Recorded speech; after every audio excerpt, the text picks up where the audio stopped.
Clare Williams is the founder of Get Real, and she's currently studying for a Masters in Culture, Diaspora and Ethnicity at Birkbeck, University of London. Hi, Claire. Hey Ruth, it's great to be here. Well, first of all, what is Get Real? Tell us a little bit about kind of the inspiration behind that. Okay, so I trained in apologetics with OCA, the Oxford Centre for Christian Apologetics, back in 2018 to 2019.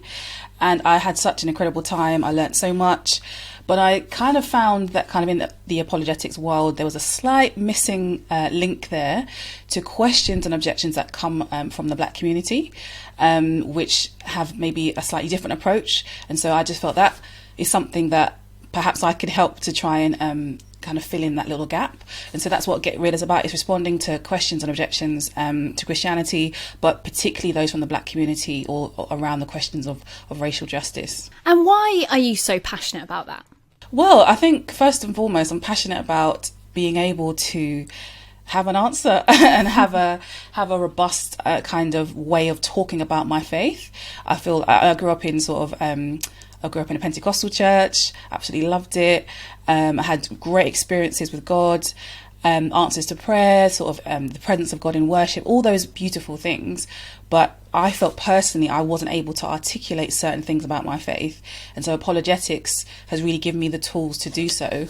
And as I said, I'm passionate about this subject because obviously everything that's going on right now across sort of the media and in politics, all sorts of things, these questions are really coming to the fore, and I believe the gospel has fruitful answers. We'll come back to some of these big questions and big topics in a minute, but if it's all right with you, Claire, I'd love to go right back to the beginning. Mm-hmm. Were you always a Christian? Did you grow up in a Christian household? Yes, I'm a preacher's kid. Yes, my dad. Me too. So yeah, my dad was a fiery Jamaican preacher. My parents are from the Caribbean, and my dad was Jamaican. My mum is St. Lucian, and we just grew up in church. I spent a lot of time in church, and I became a Christian at a very, very young age. Water baptized at a very young age as well, and was just surrounded by hearing scripture, hearing people preach, and all that kind of stuff. And as I grew up, with a real sense of God's presence in my life, but as I said, just feeling like there are some questions that I have that I'm not able to answer, or there are some things that I haven't really heard explained. And so, that's a bit of my journey.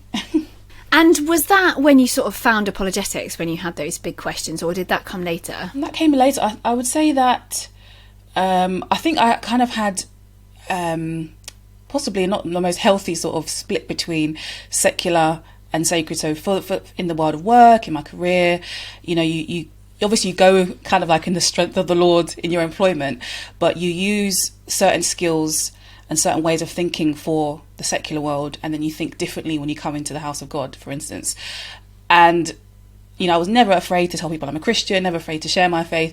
There was just something slightly missing. And so I became interested in apologetics, I would say in my 20s, listening to certain speakers and thinking, oh my goodness, this is amazing.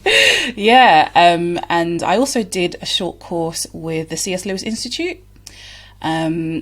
the UK version of it, and it's basically a discipleship course, but it also has an apologetics element to it, and I loved that part of it the most.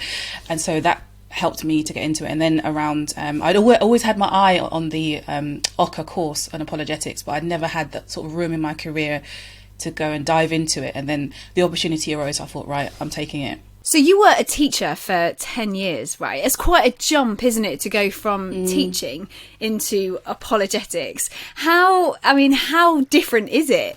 I think there's more similarities than there are differences. Talking to teenagers for the entire day is very different to kind of engaging with maybe like Gen Z, slightly old millennials, slightly older people. It's just a wider range actually in terms of sharing ideas. But I think the similarities, and I was reflecting on this the other day, I think teaching really took off for me when I kind of learned the utility of questions in order to get my students to think, rather than sort of just getting them to do sort of rote learning, which we don't encourage, but using questions effectively. And actually seeing that that's what apologetics is about. It's being able to give an answer to a question, being able to question assumptions and presuppositions, those sorts of things. So if you asked me 7 years ago, 5 years ago, what would you want to do? I'd be like, I'm going to be a head teacher. I'm going to, stay in teaching. But, God has a way of disrupting your plans. And I'm enjoying where I am at the moment. And I am involved in some aspects of education, but just not, on the front line in the classroom.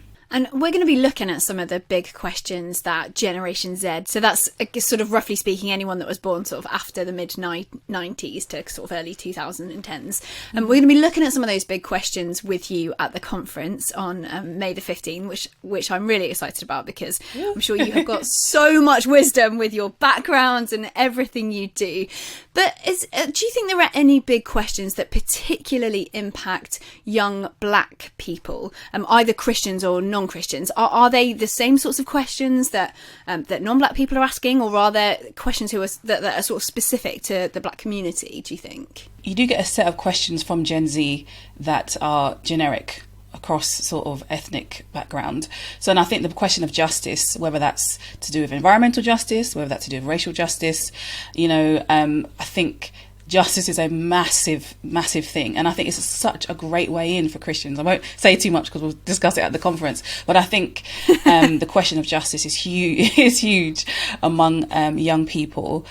But what's also happening on the sort of racial justice side of things, and obviously the world has shrunk slightly because of social media. We're seeing so much stuff from the US, for instance. In the UK, people are, instantly going live and recording things that we would never have been paying attention to in the past. With regards to racial justice, what's happening is, if the church is not addressing it, whether that's the black church not addressing it, black majority church, or white majority church, mixed ethnic churches not addressing the issue of racial justice, what is happening increasingly? It is a small minority, but it's a growing minority. You are getting black millennials and black Gen Z turning away from Christianity to maybe Afrocentric religions or to black atheism, and having real issue with some of the idea of Christianity perhaps being a white man's religion, thinking about the Bible being changed, all these kind of things. So the objections are similar, but they're coming from a different place. And so what are we going to do? And my heart really goes out to my generation, because I know what it's like to have questions and feel like the people you want to go to for answers are not able to answer, or and just feeling that discomfort and having a sense of, well, I think God is real, I know God is real, but these things are hindering and they're barriers to my faith. What do I do? And there's various studies, a lot of them in the US, that talk about converts to Islam being predominantly young black men. Do you think there's a sense then in which actually Islam is slightly less of a white man's religion, and it's Christianity in particular that is the white man's religion? Yeah, well, I think the work of Elijah Muhammad in the Nation of Islam is a key aspect of where that's coming from. And I think the Nation of Islam is very empowering to black men. I'm not talking about its theology, I'm just talking about in the kind of stuff it teaches about black dignity and to resist as well. So I think there is an attraction to Nation of Islam for black men. Clearly you don't think that Christianity is a white man's religion. So how do we sort of spread that message in a way that clearly a lot of these young people aren't hearing? It's going to take a range of ways, lots of strategies. So first of all, acknowledging that a lot of the early church fathers were from North Africa, and then representing them as such in our Christian art. I know that when, for instance, the activist Sean King, he released a tweet back in 2020 about white Jesus, and it sparked, outrage amongst Christians when he released that tweet. But actually, that was the mainstream coming into contact with an objection that has been in the black community for a long, long time. The Rastafarian community have been talking about this for a very, very long time. And so representation matters. If the only pictures I see of Jesus are white, white hands, I'm talking about, as a young person going into church members or family members' houses as a child and seeing the Last Supper, people looking very different to me, you do get this sense of that, okay, I don't necessarily fit into the narrative of scripture. Where is my place? And I think a great organisation, I'm sure Premier I've done some interviews with her before, Lisa Fields and the Jude Free Project in America, do a lot of work on talking about black presence in the Bible or black presence in Christian history. So there's this historical piece, the representation, and also Jesus himself as an apologetic. He was an ethnic minority. He was, criminalized. His parents were poor. All of these things that many black people can identify with because of, some of the inequalities that we do see in our society. Talk about Jesus and his, not just as, I think sometimes we need to focus on his ethnic identity as well, and how that speaks to what God was doing at the time and what God has to say about our dignity as people of all races and cultures. Do you think there are different questions between young black people who aren't Christian, and maybe there's something that's like an objection for them becoming a Christian, whether that's Christianity being a white man's religion or whatever that looks like, and then are there different questions for young black Christians who are within the Christian community but are perhaps questioning some of those things? Possibly. As I said, I do think black atheism is quite a minority.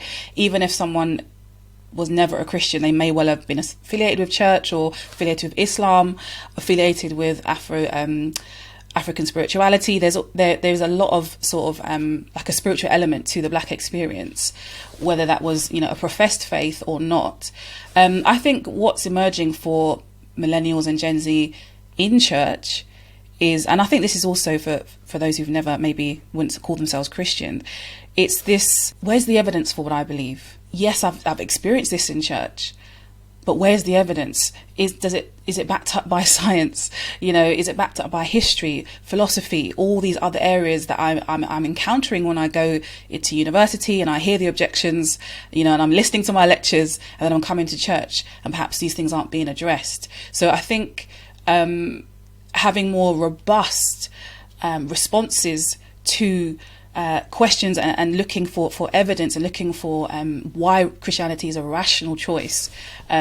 Those are the kind of things, maybe not articulated in that way, but these are the kind of things that are emerging. And I mean, do you think that issues of racial injustice are one of the big reasons as well, that either people aren't coming to church in the first place or they're leaving because the church just isn't addressing the issues that are really important to them as young people? Possibly. Yeah, as I said, I think that there is a growing minority of people turning away from Christianity. I literally had an email not too long ago asking for some support with how a person can support a friend who's turned to the Hebrew Israelite religion. So people are voting with their feet, if you know what I mean, and turning away to things that sound very or are very similar in to some degree to Christianity, it would seem on the surface anyway. And so there is a familiarity with it. It feels a little bit like home, but different. And so you get this sense of black dignity that comes with it. And I think for me, as someone who's raised in the Black Pentecostal church, only in my sort of adult years have I really appreciated that Sunday after Sunday when I went to a black majority church, although, the preacher didn't get up and say, "Welcome to Black Church." That didn't happen. But my dignity as a black person was being confirmed every Sunday when I saw, people who may be in church leadership, taking on great roles, singing, preaching, being very creative, being used by God, deal with, racism in the wider society. And then you've seen them, myself included, part of corporate worship. And it's like, wow, yes, I am a person and I do deserve to be treated with dignity. And I don't think, as I said, I don't think that's like overtly said in the black majority church. And I think, people of all races are welcome. However, there is that sense. I really do appreciate it now. Claire, this is a massive, massive topic, but how do we even begin to respond as a church to issues of racial injustice? Yeah, it is a huge topic, and I don't think it's going to be going away for some time, to be honest. So I think acknowledging the fact that it's here to stay for a little bit Okay, kind of thinking like it's going to die down in a few months' time. I think that's not to do it the justice it deserves. And I think the first thing to do is to listen to your black friends, your black peers, listen to them, resist the reflex to offer an alternative to what they're saying. I think listening and believing as well. I did find, particularly last year, looking at a lot of stuff, I would say, in the Christian world, Christian evangelical world in particular as well, at just my white brothers and sisters not believing black Christians when we're saying this stuff is happening and we're affected by it. And so that to me is really important, to listen. And I think we get a good example of Jesus doing that when people who are marginalized are listened to by Jesus, even when the crowds are saying, be quiet, don't say anything, and pushing them out. So listening. And I think a good resource to do that would be to look on the Churches Together in Britain and Ireland website. There was a great webinar called A Moment of Dishonor, and it was with some Christian academics and Christian politicians as well, responding to the recent UK government race report and how we kind of make sense of that. What is a theological response, but from particularly the black experience. So that would be a great resource. I would say do check that out if you have some time. And you're being very humble there, Claire, because you were also involved in that conversation and are also a really important voice in all of this. Oh, thank you, Ruth. Well, yeah, I'm just thinking of the lineup. I'm so impressed. I'm just like, wow. Yeah, there's some really, really great voices there. Yeah. Going back to young people, is there one particular question that really plagued you as a young people, or was it kind of a plethora of lots of different questions that you had? Okay, so as someone growing up in church and literally hearing scripture all the time, I think I had lots of my questions around the veracity of the Bible, around the authority of scripture in terms of historical reliability, has it been changed, those sorts of questions. What do we make of certain passages? How do we make sense of the Genesis account? So I would say my questions were around the Bible, because I really feel, and I did feel back then, that God spoke to me through scripture. But then if that comes into question, what do? Your whole world is turned upside down. So and making sense of the different genres of the Bible, all sorts of things, but mine would be mostly around the Bible. And I think a lot of my friends would say, Claire loves the word, she loves the Bible. And so a lot of my anxiety, I would say, or questions came around that. And I just remember listening to a lecture, again with the C.S. Lewis Institute, with Tom Price. He talked about the Bible, the historicity of the Bible, and then reading Amy Ewing's book, Why I Trust the Bible, and just feeling so refreshed and thinking, why didn't I know this? And I think that's my heartbeat for young people of all different backgrounds, to give them this information sooner rather than later. They shouldn't have to encounter it when they're an adult and dealing with lots of other different issues. I think the sooner we get this information into the hands of our young people, the better. And I think William Lane Craig makes a great case for this in his book Reasonable Faith, where he says, look, the church, yes, we teach sort of Bible stories in our Sunday schools and all that kind of stuff, but you can start apologetics with young people from a young age, because they're questioning, what's a child's favorite question? Why? I have a niece and she's, Auntie Claire, why? What? And then, so I think we need to be tapping into and engaging with that curiosity that young people have, that children have, and saying, you know what? Yeah, the Bible, the Christian faith can stand up to the rigors of our questions. We might not like all the answers, but there are some really fruitful and really robust answers that the Bible can give to life in general. So yeah, I would say mine question was definitely around the Bible. So I've gone off on a tangent there, getting excited. But I also think maybe for young people today, the questions are more existential, about purpose, identity, who am I, those kind of things. And how do you think we do what you're saying there practically? How do you think we create a space where actually apologetics is just kind of part and parcel of what we do at church? Because clearly that we're not going to be like studying rigorous academic texts and things like that. We've got to be doing it in an age appropriate way. But what do you think that looks like? Yeah, that's a great question, because I'm involved in the youth work at my church and trying to do exactly what you're saying. Well, I think it's good to listen to what the questions are from your young people. So we had a bit of a session with our teens, just listening to, what topics you want to do, and also kind of like doing some surveys. What are the topics you want to do? But again, with that, there's a caution not to let theme and topic take precedent over scripture, right? Just because we're doing, the topic of, conquest narratives in the Bible, or that's not a good example. Just because you might be doing, let's say we do the topic of racial justice, okay? There's nothing wrong with reading an entire book of the Bible and going through that and seeing what there is in that text which speaks to that, rather than just picking scriptures from anywhere. So our young people have no context of what the scripture's about, what the book of the Bible's about. So that, for me, I always have that in mind. So at the moment we're reading through the book of Mark in my church with the young people, and just, it's been really, really good. So sorry, I keep going off on a tangent, but so I think it's about listening to their questions. What do they have questions about? And not shying away from the fact that Christianity does make exclusive claims about the world, and not apologising for such, because every worldview makes exclusive claims about the world.